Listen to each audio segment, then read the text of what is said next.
Alors, comment et pourquoi Abba Ramdan et Ben Mehdi ont-ils décidé de tenir ce congrès et pourquoi l'ont-ils voulu aussi restreint? D'abord, l'idée de congrès, elle a été décidée par les novembristes quand ils ont fixé la date du 1er novembre. Le 6, c'était promis de se revoir 3 mois après le 1er novembre pour faire le point. Et ils appelaient ça le congrès national. Mais entre-temps, il y a eu Boulaïd a été arrêté, les liaisons étaient très compliquées, et au moment où le délai des 3 mois a expiré, le congrès n'a pas pu se tenir, mais ça a coïncidé avec la libération d'un inconnu qui a bénéficié d'une remise de peine, qui était prisonnier depuis 1950 ou 51, c'est Abba Ramdan.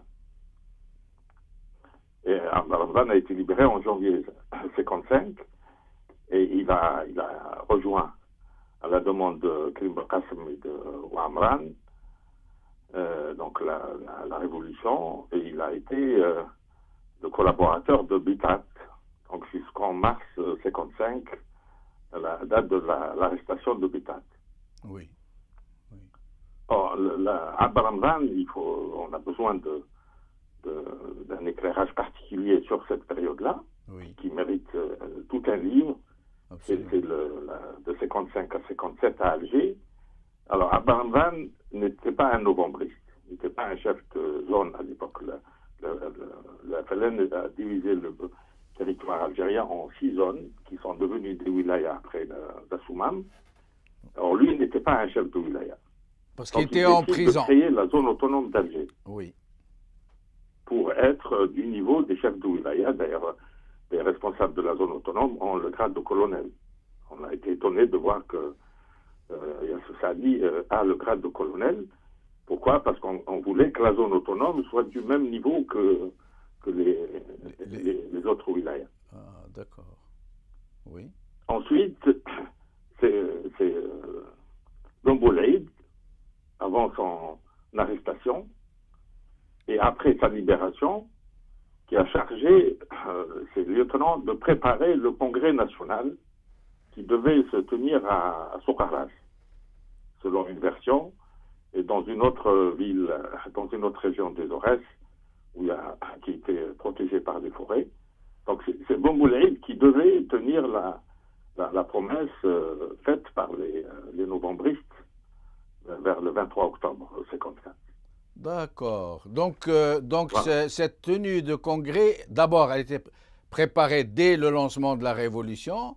Ensuite, en marchant, Ben Boulaïd, après sa libération de la prison de Constantine, ou son évasion, je ne sais plus, a donc commencé à préparer ce congrès, Il a soit à chargé. Sogal. D'ailleurs, ce n'est pas un hasard si les plus farouches anti-soumamistes qui Oui. se sont opposés aux résolutions du Congrès se recrutent parmi ceux que Ben Boulaïd avait chargé de préparer le Congrès national, parmi lesquels Abdelhaï. Abdelhaï qui a été exécuté en Tunis, on va essayer de voir pourquoi. Ah, d'accord.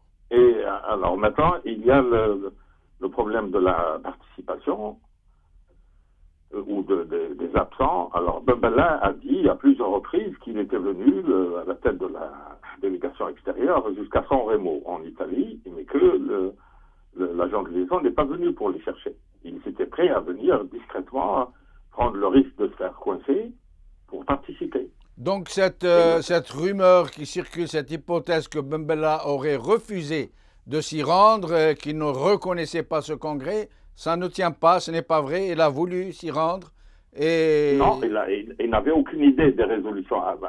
Il a refusé de reconnaître les résolutions du Congrès quand il les a lues. Son premier réflexe, c'est de dire cette plateforme ignore la dimension islamique de notre révolution. Ouais. C'est écrit en toutes lettres dans les documents récupérés par la DST quand il a été arrêté en octobre 56. Nous allons y revenir tout à l'heure. Avant, il voulait Oui. participer. Oui. Et moi, j'ai le texte de la contribution de la délégation extérieure à la charte, à ce qui deviendra la charte de la Soumam. Oui. C'est un texte enfin les gens qui connaissent les écritures croient reconnaître l'écriture d'Aït Ahmed. C'est une contribution très précise de la délégation du Caire pour la rédaction de la plateforme finale. Mais on est alerté par un détail, mais qui a son importance quand on voit les rivalités qu'il y a. On a la lettre de Abba Ramdan à Karim Belkacem. Oui. Il lui envoie une copie de ce texte. Il lui a dit, mais je me suis permis de retirer le passage concernant la proclamation d'un gouvernement algérien en exil. Qui a dit ça? C'est Abba Ramdan qui a dit C'est à qui? Abba Ramdan qui le retire. Alors pourquoi il a retiré ça? Parce qu'il était contre cette idée. Oui. Parce qu'il était sûr que s'il y avait un gouvernement proclamé au Caire, il n'en aurait pas fait partie. Certainement, oui. Et il aurait fait, il serait arrivé ce qui est arrivé aux gens du Caire après la Soumam, où ils se retrouvent, aucun d'entre eux n'était membre du CTE. D'accord. Donc il y avait une lutte pour le pouvoir. Mais déjà au départ, pourquoi Abba Ramdan et l'Arbi Ben Mehdi ont voulu restreindre la participation des leaders révolutionnaires à ce congrès? Qu'est-ce qu'ils avaient derrière la tête? Pourquoi l'ont-ils voulu aussi restreint? Non, il y avait les chefs de zone, les wilayas. Le congrès national, c'était les gens, les responsables de ce qui deviendront les wilayas et la délégation extérieure. Or, la wilaya des Aurès n'a pas participé, et c'est pas seulement à cause de la mort de Bomboulaïd.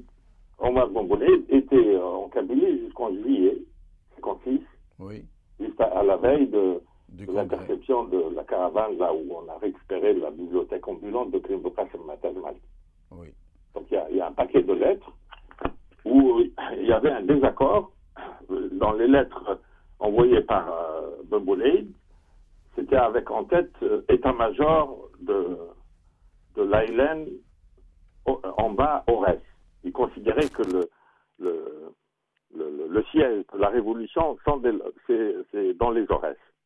Et Karim Belkacem lui dit non, il y a une direction politique du FLN qui chapeaute l'ALN. Oui. Et ça, c'est à l'origine d'un grand conflit. Dans les Aurès, c'est résumé par... c'est pas une anecdote, vous avez les combattants des Aurès qui disaient le Mara Matahkem Shwazazli. Oui, oui. Parce que le Jabha, c'est féminin en arabe. Ah. Ou le Jish, c'est masculin. Exact. Ils ne voulaient pas. Et dans les textes de la Révolution, vous avez le FLN, vous avez un trait, et l'ALN en bas. Les types des Aurès n'acceptaient pas. C'est l'ALN qui avait pour eux la primauté. Et l'idée de la primauté du politique sur le militaire était farouchement refusée par les Aurès. C'est la raison pour laquelle Omar Bomboulaïd, qui était accompagné de gens qui avaient disparu, Nouichir, Barhaïl, Azoui, les deux Azoui, Medour et Ahmed, etc. Et il a refusé de participer quand Karim Belkacem lui a donné l'avant-goût de ce qui allait être décidé.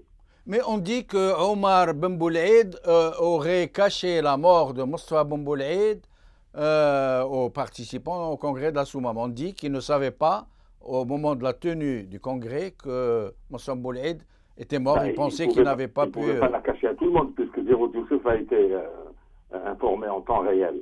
Mais peut-être que Zéro Youssouf ne l'a pas dit. De Mostafa lui ont écrit à Zéro immédiatement après sa mort, il l'a su. Ah, d'accord. Alors, mais on voulait cacher la mort d'un chef pour ne pas démoraliser les troupes. Tout ça, c'était courant. Alors, question cardinale. Qu'est-ce que le congrès de la Soumam a apporté de vraiment important, qu'on pourrait qualifier de tournant dans la Révolution, comme ce point qu'évoquent souvent des gens, disons des progressistes, qui sont opposés au caractère islamique de la République, qui disent le congrès de la Soumam a consacré le caractère laïque de la Révolution et donc de la République qui est censée lui succéder. Est-ce que c'est réellement, ce problème s'est réellement posé? Est-ce qu'il existe? Oui, il faut se mettre dans l'atmosphère de l'année 56. Cet aspect vis-à-vis des combattants algériens n'était pas le plus saillant. c'est vrai que pour une catégorie d'intellectuels de gauche, laïcs, etc., la plateforme de la Soumam a eu un effet rassurant, elle les a confortés dans leur choix, parce que beaucoup hésitaient entre le Parti communiste et le FLN. Je ne cite pas des noms. Mais l'année 1956 a commencé par les élections qui ont conduit à la victoire du Front républicain avec Guy Mollet comme président du Conseil. Et ces élections ont eu lieu sous le leitmotiv de la paix en Algérie. Oui. Tout le monde croyait que Guy Mollet allait régler l'affaire algérienne par des négociations. Oui.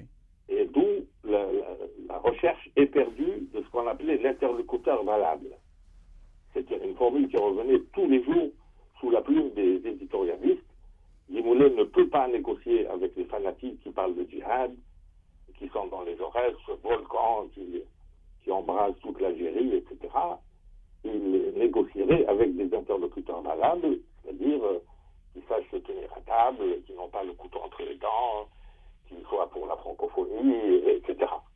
Et c'est cette querelle de l'interlocuteur valable qui a été à l'origine de la rivalité entre la délégation du Caire et Abaramban. Abaramban recevait les émissaires de Guy Mollet et de Mendes France.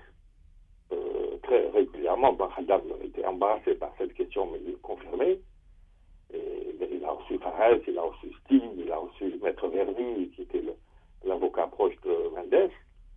Mais dans le même temps, Guy Mollet envoyait des émissaires au Caire qui ont rencontré Ben Pliwan, l'ami de Barine, Begara et le secrétaire général de la SFIO. Il y avait une véritable volonté de régler l'affaire par des négociations. Oui. Or, pour être un interlocuteur valable, il fallait expurger la charte de tout ce qui pouvait déplaire à la partie française. D'où cette portion congrue réservée à l'islam dans cette plateforme. Et vous avez nos éradicateurs des années 90 qui répètent qu'ils préfèrent la charte de la Soumam à la déclaration du 1er novembre, parce que celle-ci parle explicitement d'une république algérienne, démocratique et sociale, conforme aux principes de l'islam. Oui. Mais la rédaction a été dictée par cette course éperdue pour le statut d'interlocuteur valable. Et c'est un secret de polichinelle que de dire que Abaramban voulait être cet interlocuteur valable. Mais donc en fait,